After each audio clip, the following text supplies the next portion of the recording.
Right, మనతో పాటు రాజేష్ నాయక్ ఉన్నారు, మాట్లాడడం. అసలు ఏందన్న పరిస్థితి? ఒక పక్క పెరిగినటువంటి బస్ ఛార్జీలకు నిరసనగా బీఆర్ఎస్ ప్రభుత్వం కార్యక్రమం చేపడితే మార్నింగ్ నుంచే ముందస్తు అరెస్టులు జరుగుతూ ఉన్నాయి, హౌస్ అరెస్టులు. ఎట్లా చూడొచ్చు అసలు దీని అంతటి?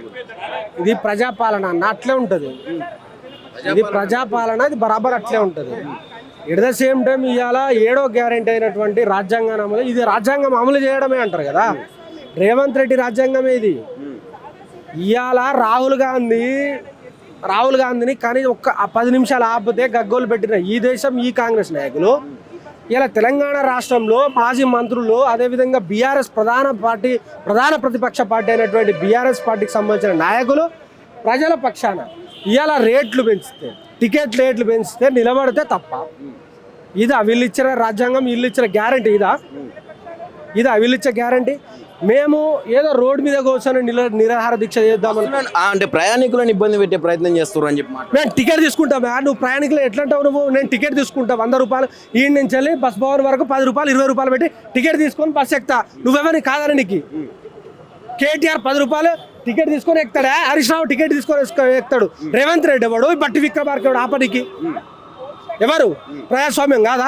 కార్యకర్తలు ఎక్కువ శాతం వస్తారు, అందుకే ఇబ్బంది పడతారు. నేను బస్సులో ప్రయాణించద్దా?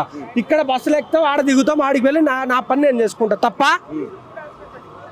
తెలంగాణ రాష్ట్రంలో ఉన్నటువంటి 4 కోట్ల ప్రజల తరపున నిలబడడం తప్ప. ఇదే తప్ప అయితే దీన్ని 100 సార్లు చేస్తుంది బీఆర్ఎస్ పార్టీ. బాజాప్తగా చెప్తున్నాము.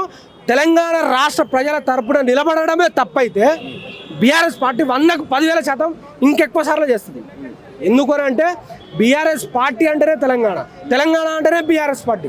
నిత్యం తెలంగాణ రాష్ట్రం కోసం నిలబడ్డోళ్ళు బీఆర్ఎస్ పార్టీలు, తెలంగాణ స్వరాష్ట్రం కోసం కొట్లాడినోడు బీఆర్ఎస్ పార్టీ. ఇవాళ అట్లాంటి బీఆర్ఎస్ పార్టీని నువ్వు ఆపాలని చూస్తే, నువ్వు నిలగట్టాలని చూస్తే ఇది ఆగదు. ఇది ప్రళయము. ఒక పక్క మహిళలందరికీ ఫ్రీ బస్ అని చెప్తా ఉన్నది, ఇద్దరు పక్క రేట్లు పెంచే ప్రయత్నం చేస్తున్నాడు. ఎట్లా చూడొచ్చు అసలు దీని అంతటి? అన్నగో మహిళలు ఫ్రీ బస్సు చేసి వేరే మా లాంటి వాళ్ళ దగ్గర నుంచి వెళ్ళి, ఈ సార్ లాంటి వాళ్ళ దగ్గర నుంచి వెళ్ళి డబల్ రేటు తీసుకోవడం అనేది హేయం. 10,000% ఇది హేయం.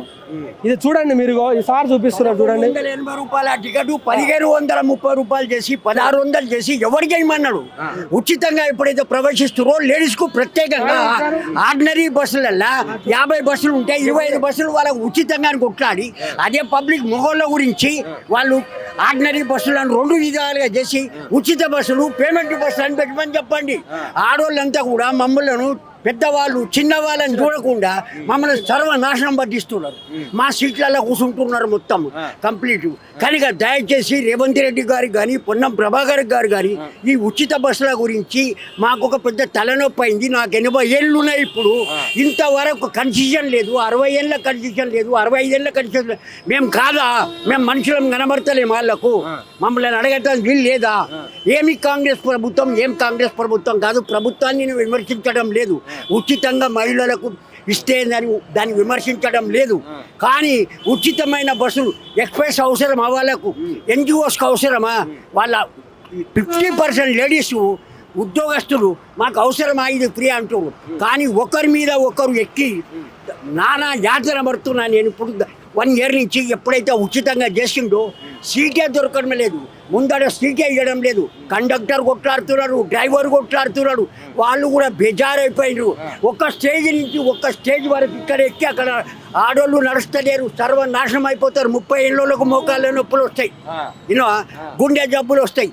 అంత పని దొంగలైనరు. పని లేనోళ్ళు కరీంనగర్లో చీర కొంటున్నాం. నేను చీర చూస్తాను పోతున్నా మా చెల్లెతానికి. నాకు ఫ్రీయే కదా బస్సు. ఒక పిల్లగాడు సంటి పిల్లగాళ్ళు వస్తే ఆమెకి ఇంట్లో కరెంటు పోయిందంట, అన్నం తింటేందుకు పిల్లగాడు ఏడుస్తుందంటే బస్సులో తిప్పుకొని అన్నం తినిపిస్తున్నాయి. యూట్యూబ్లలో ఎన్నో వచ్చినాయి. వాళ్ళకి తెలియదా సార్? ఇవన్నీ తెలియదా వాళ్ళకు? వాళ్ళు ఏంటంటే వాళ్ళ ఓట్ల రాజకీయం చేసి.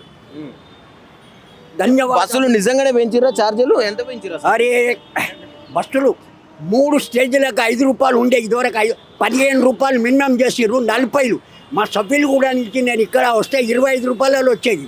ఇప్పుడు 35 రూపాయలు, 10 రూపాయలు ఒకటే లెక్క. 20 రూపాయలు వాళ్ళు ఇష్టం వచ్చింది పెడుతున్నారు. తగ్గించమంటారా? మీరేమంటారు ప్రజలు? అరే పబ్లిక్ గా సార్ మహిళలకు ఉచితంగా ఇచ్చింది, నేను వద్దని అనడం లేదు. ఎందుకు అవసరం? ఆ డిస్ట్రిక్ట్ ఆర్టీసీ లాభం వస్తుంది, నష్టం వస్తుంది. ఆ సజ్జనారు దీన్ని ట్యాగ్ చేస్తుంటే ఆయన ట్రాన్స్ఫర్ చేసుకోవాలి ఇంకే కమిషనర్ చేసుకోవాలి వాళ్ళ మనుషులను పెట్టుకున్నారు ఇప్పుడు. విన్నరా? కానీ ఇది చాలా అన్యాయము, అక్రమము. నెక్స్ట్ ఇయర్లా ఎలక్షన్లా వస్తాడా రాడా భగవంతునికి తెలుసు. విన్నారా? ఆయన మాటలు మాట్లాడుతూ పింఛన్ పెంచుతామన్నారు, పింఛన్ పెంచలేదు. కానీ ఈ ఆర్టీసీ వెనకబడ్డారు. ఇప్పుడు దీనివల్ల కోట్ల రూపాయల లాభం వస్తుందా? ఎక్కడ పోతుందో ఏం పోతుందో, వాడేం చేస్తుండో వీడేం చేస్తుండో ఏ పార్టీని విమర్శించాలి. కానీ ప్రజాస్వామ్యంలో మనకు హక్కు లేదు. హక్కు లేకుండా పూర్తిగా బానిసలు ఏం చేస్తుంది బస్. అంటే గతంలో ఎప్పుడైనా వెంచర 10 రూపాయలు ఒకటే సార్ దాన్ని ఎక్కడ పెంచలేదు. 2 రూపాయలు, 1 రూపాయి, రూపాయలు. ఆయన కేసీఆర్ కూడా పెంచలేదండి. లాస్ కాదు. నీకు రాత్రి పాస్లా 1180 రూపాయలు ఉంటే 1530 చేసారు పాసులు కూడా. పాసులు పెంచి 2 నెలలు అయింది, 2-3 నెలలు అయింది పాసులు పెంచి. ఇది ఏంది అన్యాయం? ఒక డీలక్స్ బస్ ఎక్కాలి, ఈ ఆడోళ్ళతో నెత్తి నొప్పి అవుతుందని ఎక్స్ప్రెస్ పాస్ తీసుకుంటే 1650 రూపాయలు. విన్నావా? ఎక్కడి నుంచి తీసుకోవాలి? నువ్వు ఇచ్చేది 2000 పింఛన్. విన్నారా? 2000 నువ్వు 1600 తీసుకుంటుంది. అందరినీ తాగుబోతులను తయారు చేస్తుంది. రోజుకు వాడు 2000 ఇస్తున్నాడు, రోజు 200 తాగుతున్నాడు. సోమరిపోతులు 10 అయిపోయారు. బీహార్ స్టేట్ నుంచి, జార్ఖండ్ నుంచి, ఛత్తీస్గఢ్ నుంచి, ఎక్కడెక్కడ స్టేట్లో ఉన్న వాళ్ళు పొద్దున 8 గంటలు డ్యూటీ చేసి పనిచేస్తారు. పని దొంగలు అయిపోయింది ఇప్పుడు మన 2 తెలుగు రాష్ట్రాలలో. ఒకరిని చూసి ఒకరు కాపీ, ఒకరిని చూసి ఒకరు కాపీ. ధన్యవాదములు, మీకు నా యొక్క ధన్యవాదాలు. ఏంటి కార్యక్రమం చేపట్టారు, వాళ్ళందరినీ కూడా అరెస్ట్ చేసిరు. ఎట్లా ఎన్ని రూపాయలు బస్ ఛార్జీలు పెంచారు, అసలు ఎట్లా ఇబ్బంది పడతారు? పెంచిన బస్ ఛార్జీలను సామాన్యుని మీద, సామాన్య ప్రయాణికుల మీద భారం మోపుతూ పెంచినటువంటి ఛార్జీలను తగ్గించాలనేటువంటి డిమాండ్తో సామాన్యుని పక్షాన, ప్రజల పక్షాన, ప్రయాణికుల పక్షాన బీఆర్ఎస్ ఇవాళ ఈ నిరసన కార్యక్రమాన్ని తీసుకున్నది. మరి చిన్నపాటి నిరసనలకే జడుచుకునే విధంగా ఇవాళ రాష్ట్ర కాంగ్రెస్ ప్రభుత్వం వ్యవహరిస్తూ ఉన్న తీరు చూస్తే స్పష్టమవుతుంది.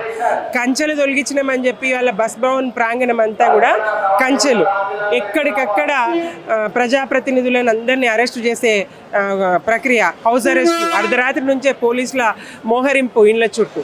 ఇదేం పాలన? ఇది ప్రజాపాలన, పోలీస్ పాలన? నిరసన తెలిపే అది లేదా ఫ్రీడమ్? నిరసన తెలిపే హక్కు ప్రతిపక్షాలకు ఉండకపోవడం ఏంది? ఇవాళ ప్రజల పక్షాన నిలబడేటువంటి ఏకైక పార్టీ బీఆర్ఎస్ కదా. మరి సామాన్యులు ఆర్టీసీలో ప్రయాణం చేసే ప్రయాణికుల పక్షాన బీఆర్ఎస్ పోరాడుతూ ఉంటే అడుగడుగున అడ్డుకునేటువంటి ఈ దుశ్చర్యను కాంగ్రెస్ చేస్తూ ఉన్నది. ఇక్కడ మరి మీరు గమనిస్తూ ఉన్నారు మీడియా సాక్షిగా, ఇక్కడ ప్రయాణికుల సంఖ్య కంటే కూడా పోలీసుల సంఖ్యనే అధికంగా ఉన్నది. ఎక్కడికక్కడ అరెస్టులు చేస్తూ ఉన్నారు, నిర్బంధం కొనసాగుతూ ఉన్నది. ఇదైతే ఖచ్చితంగా ప్రయాణికులు గమనిస్తూ ఉన్నారు. 1-2 బస్సుల్లో మహిళలకు ఉచితమని మిగతా అన్ని బస్సుల్లో డబుల్ ఛార్జీలు పెంచేస్తే ఎట్లా? ప్రయాణికుల మీద భారం కదా ఇది. ఇట్లాంటి చర్యను బీఆర్ఎస్ ఖండిస్తూ ఉన్నది. ప్రయాణికుల పక్షాన బీఆర్ఎస్ నిలబడుతుంది, తప్పకుండా పోరాడుతుంది. కాంగ్రెస్ ప్రభుత్వం మెడలు వంచి తీరుతుంది.